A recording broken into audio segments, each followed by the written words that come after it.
Good evening, all my podcast listeners, and thank you for coming back to listen to the next one. It's been a little while. I apologize. I have been feeling under the weather, which has affected my voice, and I have been told by many people that my tone of voice is what makes the podcast. So I'm going to do my best tonight to entertain you guys.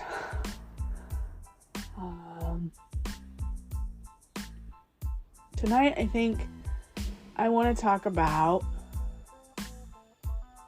orgasms. Did y'all know there's different kinds?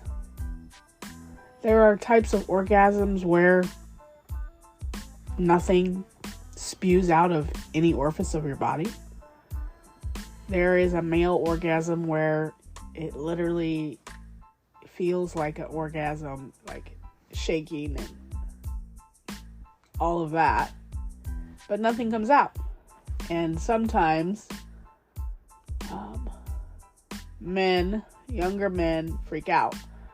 Oh my God, I didn't blow my load, but it felt like I did. Something's wrong. No. There are different types of orgasms for both male and female.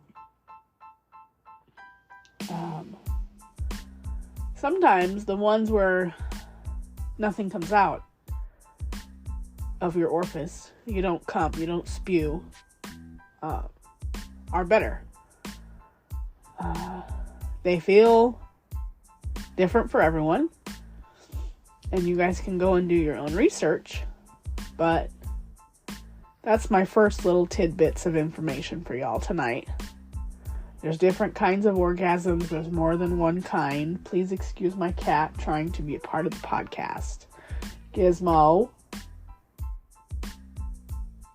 Thank you, sir. I also want to talk about what happens to a woman when she orgasms. What is going through her mind? The physical attributes are obvious. In different age groups, orgasms happen differently for different age groups. In your early 20s, you feel like a grunt. You feel like you're pushing it out. You feel like relief afterwards, but there's no actual come. And you get up in your 30s, you'll start coming. And then for most, when you're in your mid-30s, some women, it is earlier. You'll learn to squirt, which, again, go do your own research. I'm not a doctor, and I don't play one on TV, nor am I some kind of sex education specialist. Squirting literally feels like you're peeing. And sometimes, most of the time, most of it is pee. But it feels so good. Especially if you're in a situation to where you can just let it go. If you're in a situation with a boyfriend, a new boyfriend, and you know you're going to squirt and you've never squirted with him before, you're going to hold back because you're embarrassed, you're shy, whatever. Girl, don't. It is natural. Orgasms are natural. Farting is natural. It's all a part of our bodily functions, but this bodily function is legitimately the best one. Honestly.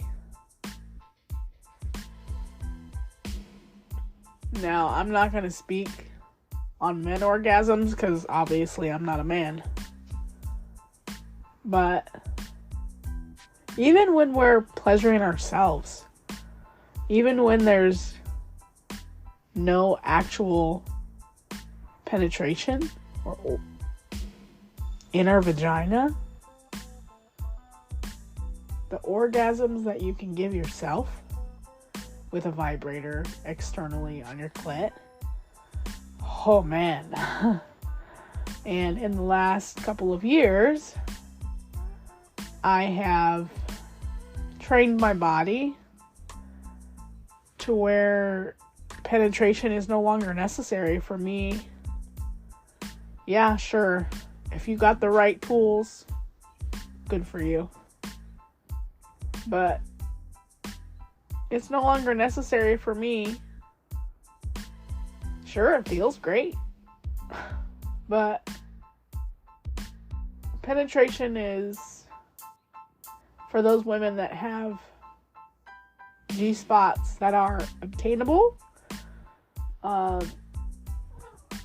Some women's G-spots that are internal are not obtainable, are not reachable by regular God-given penises. Toys, dildos, yeah, sure. Some women's internal G-spots are so deep in there that, like I said, with a God-given penis, it's very hard to reach. But the other reason why I have trained my body to be able to orgasm without penetration is because I've been single for a while. And when you're single and you're not having a regular sex life and you have to figure out what you have to do to not be sexually frustrated, because sexual frustration alters everything in your life. You get acne from sexual frustration. You are a bitch if you're sexually frustrated. You are just edgy. And the littlest things set you off. And I don't know about you, but I don't enjoy that at all.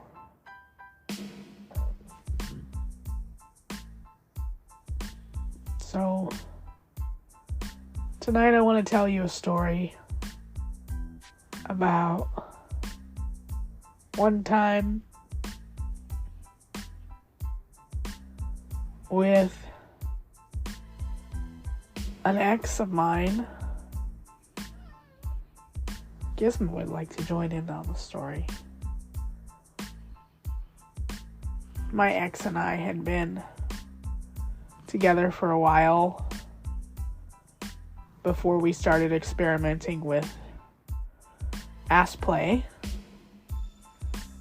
And the reason I want to tell this story is because I think it was one of the first times I actually ever had an orgasm. And the person that I'm talking about is aware.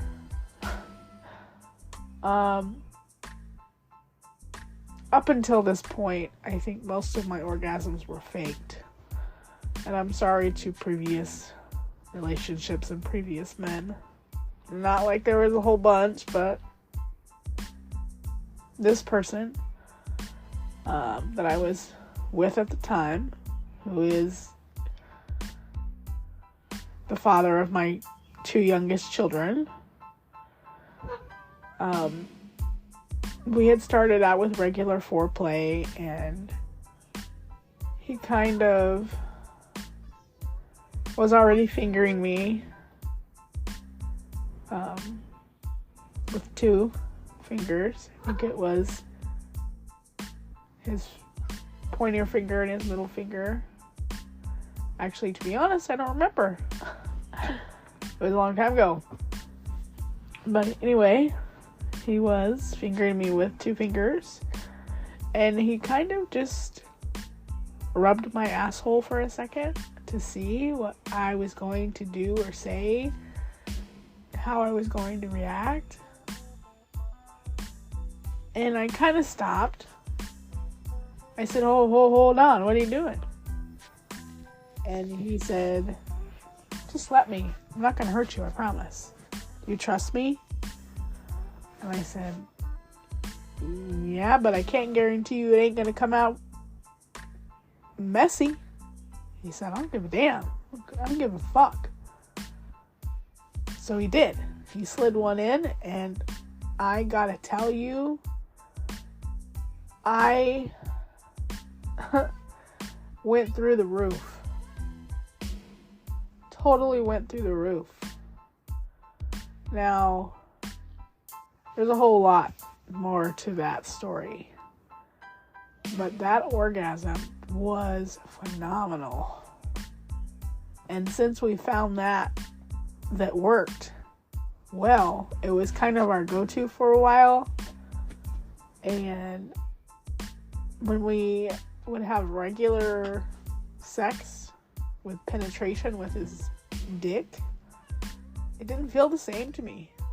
It didn't feel bad, but it didn't feel the same to me. And then I was looking for that same feeling and that same sensation. So we had a conversation about him wanting to try if I was willing to allow him to try to stick his dick in my ass. And this was back when I was uneducated about ass play and sticking it in my ass and all of that. I didn't know nothing about it. I just knew that men liked it. And now that he had stuck a finger in my ass, I was honestly kind of curious to know if I actually would like it. So he did. Very slowly. There was lube involved. He was very gentle. And it's a different feeling. It is kind of like someone is stirring your insides from the outside. And if you're not used to it,